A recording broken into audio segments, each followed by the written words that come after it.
Hello and welcome to another Retrocore's Gaming Pickups. Quite a lot to take a look at this month, so let's jump in and see what we got.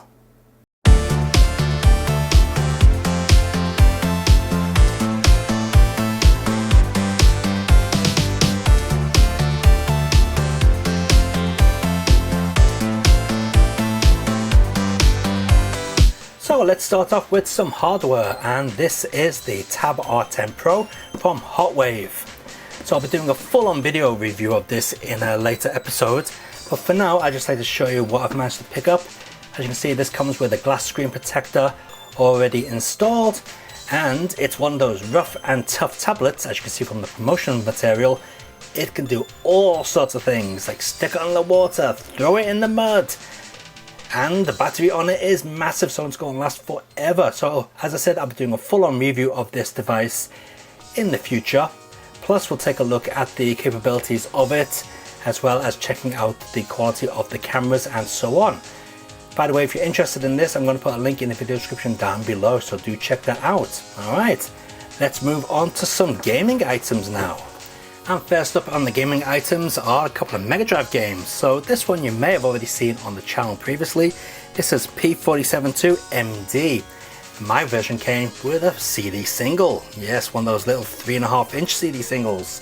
Although the soundtrack on this game is not that good, so why you'd want a CD single of it is anyone's guess. Anyway, the game itself was originally developed by Jellicoe but never released. Apparently it was pretty much finished.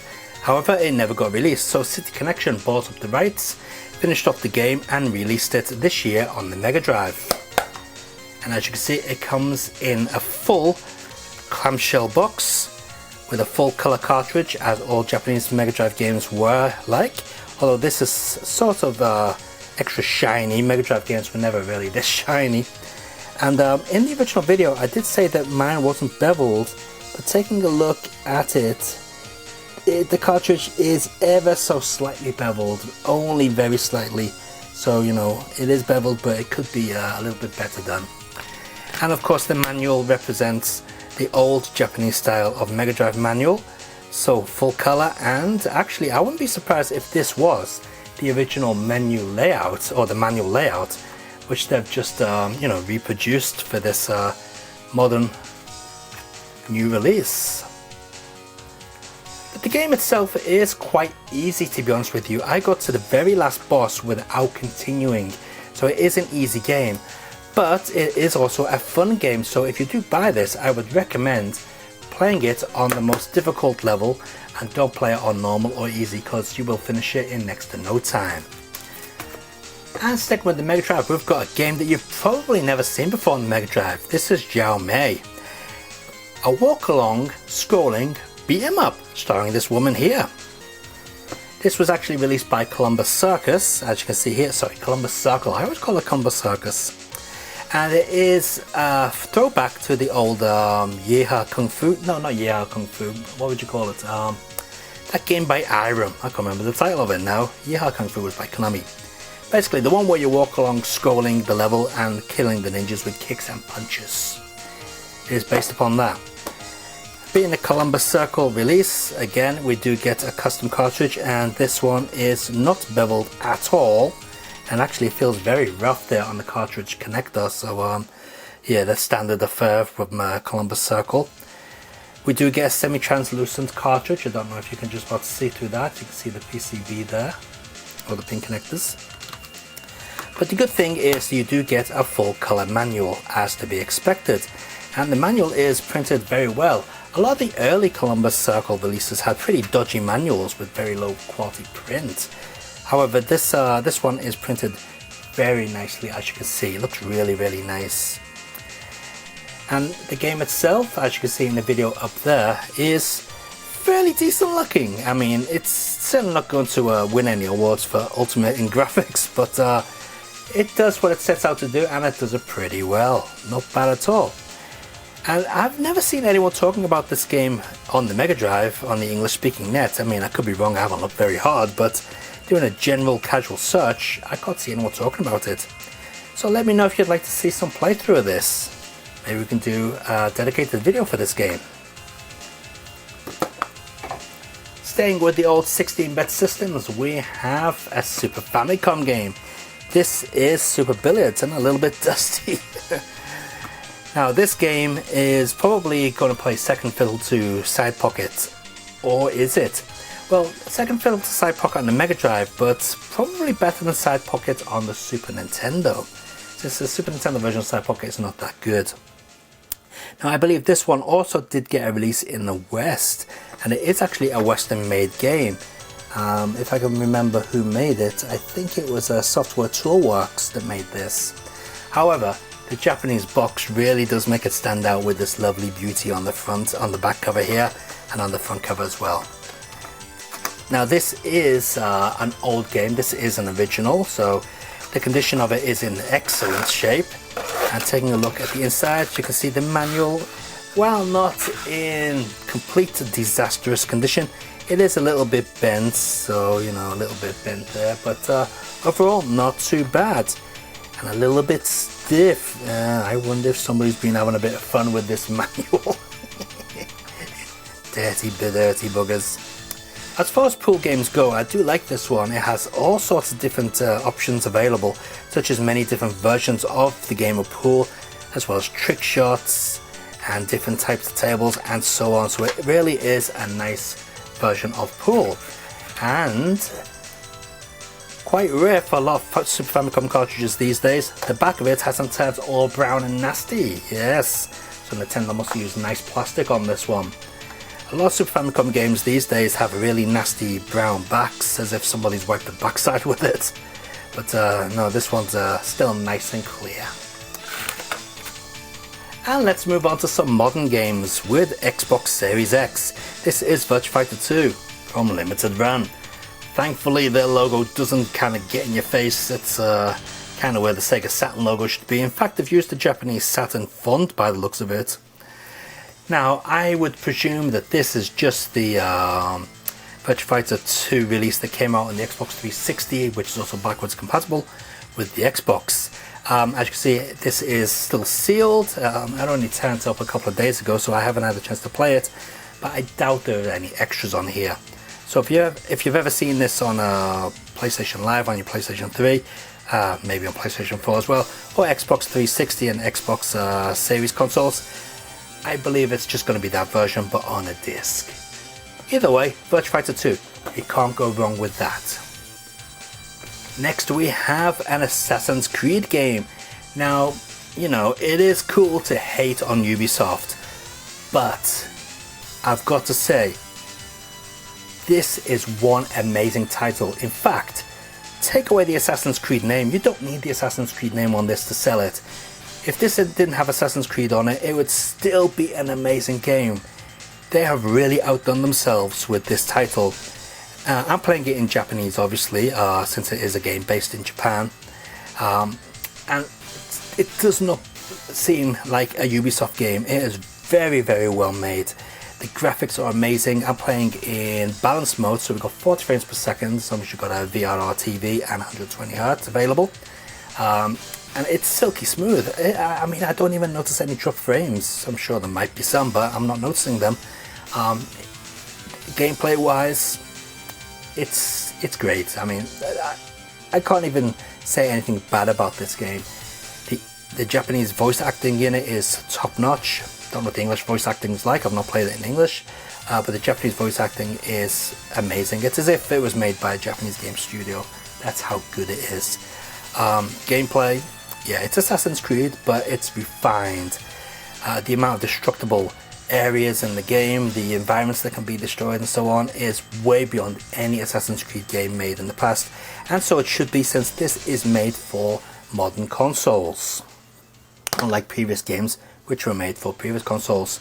Oh, and take a look at that code. Nah, you can't use that, I've already used it. But what's interesting is the Xbox Series X game comes on 2 discs, which is quite interesting, because normally what they would do is put it on 1 disc and then you know, skimp out, make you download the rest of the data, but no, they've actually put it on 2 discs. Good job there, Microsoft. By the way, that code, in case you're wondering, gets you that. But as I said, it's already been used. Okay, so if you're into your Japanese samurai and shinobi type games, do check this out. It's highly recommended. I'm 57 hours into it right now and I'm still not bored. I'm still plowing on through it. I've got loads of campaigns left to do. It's amazing value for money, yes. Now what's not amazing value for money is Stalker 2. Now this is a sack of shit. Now first of all, the game. Let me just get out of this packet here.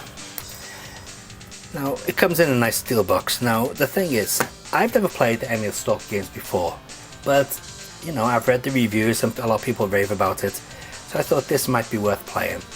No, I just could not get into it. The game was confusing. It's got these big bubbles floating around all over the place and there's all sorts of weird shit going on and I just don't get it.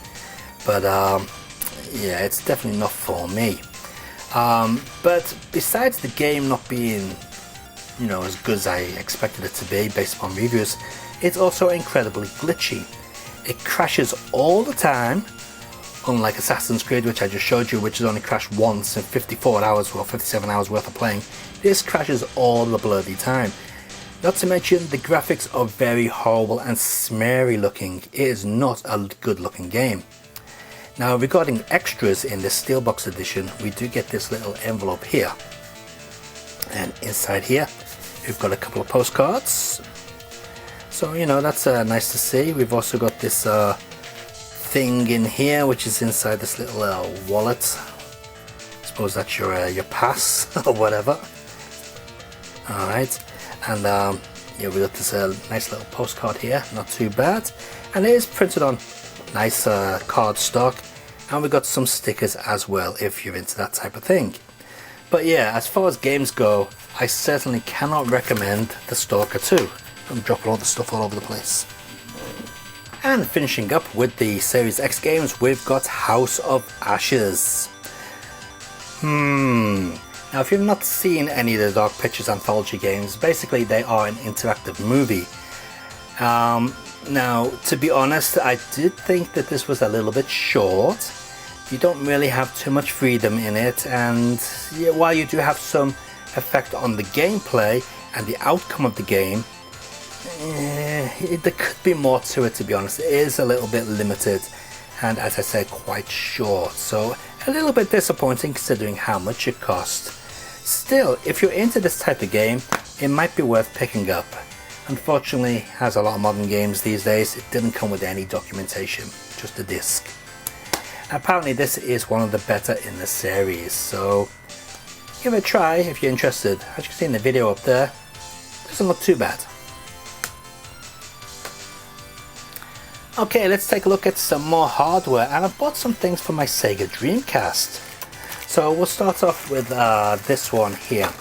So I use GD-EMU, one of my Dreamcasts, although it does reset from time to time. I was reading on the net that if you replace the power pack with one of these Pico power packs, then that will stop the GD-EMU from resetting all the time.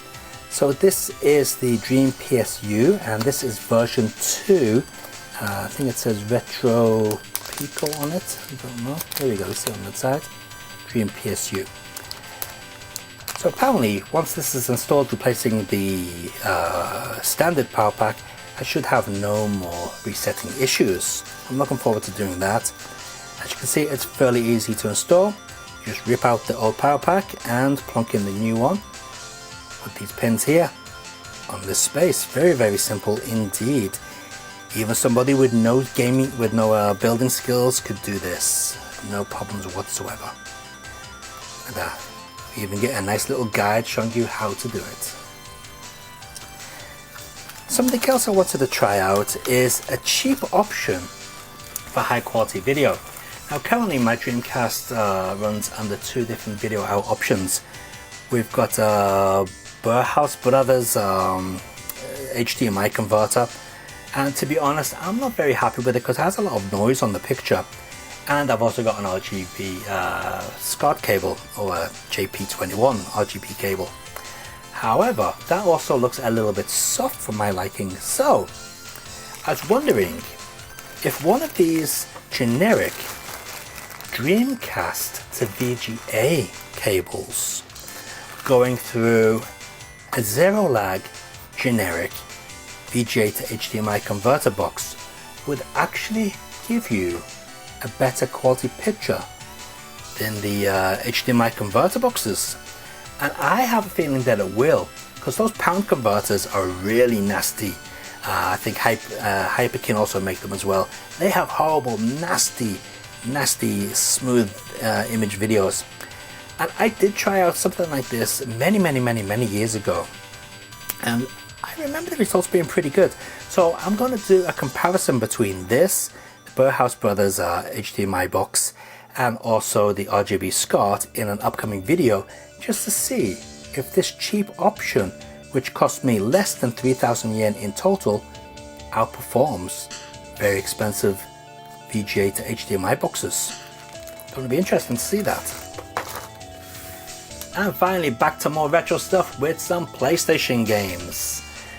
Now, a lot of people ask me why I don't buy Sega Dreamcast games or Sega Saturn games, because I'm a big Sega fan. Well, the thing is I bought all the Saturn games and Dreamcast games I wanted years ago, so I don't have any reason to buy anymore. Whereas PlayStation and PlayStation 2 and stuff like that, I didn't really buy them in the past, so now I'm, making up for that. So first of all, we have The Maze. Now this is one of those simple 1500 games, volume 57 if you're interested. And what this is basically a walk around the maze, capturing the flag type game. Plus you can also shoot and kick your enemies as well. Now as a one player experience, it's not very interesting, but get two players going simultaneously and it's going to be a whole lot of fun.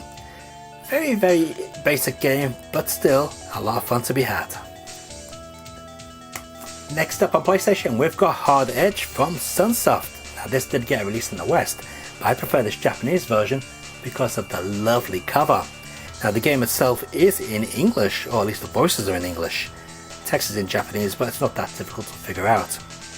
Now this is a survival horror, as I mentioned, but the thing about this game is that the 3D polygons are very solid and look very clean. On a lot of PlayStation games, the 3D ones, polygons kind of wobble and shimmer and kind of look a bit glitchy, but this one is very solid looking. It did impress me. Unfortunately, the game can be a little bit janky, especially in the controls department. It is very unresponsive. But if you can put up with that, maybe you might want to give Hard Edge a try, as long as you can get it cheap.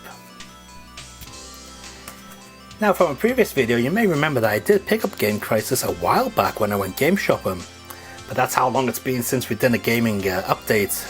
So here it is featured in this video. And just to give you an idea of the quality of the actual product that was bought, just take a look at this. Now this is not listed as a mint condition game, but it certainly is mint conditioned, especially by Western used game standards. So there's your spine card. Got a lovely clear case. There's the disc, and if you look at the disc, well, there's a little bit of dust on it, but it is absolutely scratch free. There's not one speck of scratch on there. It's really nice, and the manual is also in very good condition. Now, yeah, I mean, there isn't even any marks on the back, is there? It's pristine. And a lot of PlayStation games that you buy from used game stores are like this. In fact, not just PlayStation games, but used disc games in general.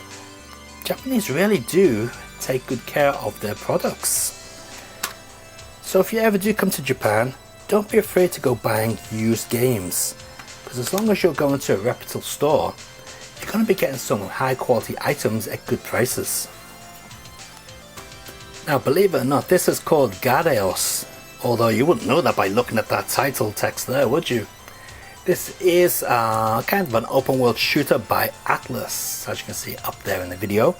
Now I've not played this one yet myself. I only bought it about a week ago, so I've not had a chance to play it yet. But it did get pretty basic reviews. I'm not sure if it came out in the West. It may have done. In fact, I have a feeling it might have done. But it was only cheap. It was 250 yen, so I thought I'll pick it up. And as you can see, again, absolutely scratch free. no issues whatsoever, and this is a very cheap game. Let's see if the manual is in good condition. Yeah, it is. Not bad at all. Oh, I do like that artwork there, that's pretty nice. So I'm looking forward to getting into this, but I have read a couple of reviews online, and I know it's not going to be a AAA game, but still, these obscure little titles can be interesting, so I'm looking forward to trying it out. Now, something that I was not looking forward to playing is Deathwing, or Operation Deathwing. Now, this is an obscure space shooter on the PlayStation, and it's not a very good one as well. It starts off fairly easy, but when you get into the last couple of levels, it becomes really difficult to the point of being impossible to complete. So yeah, it's not very good.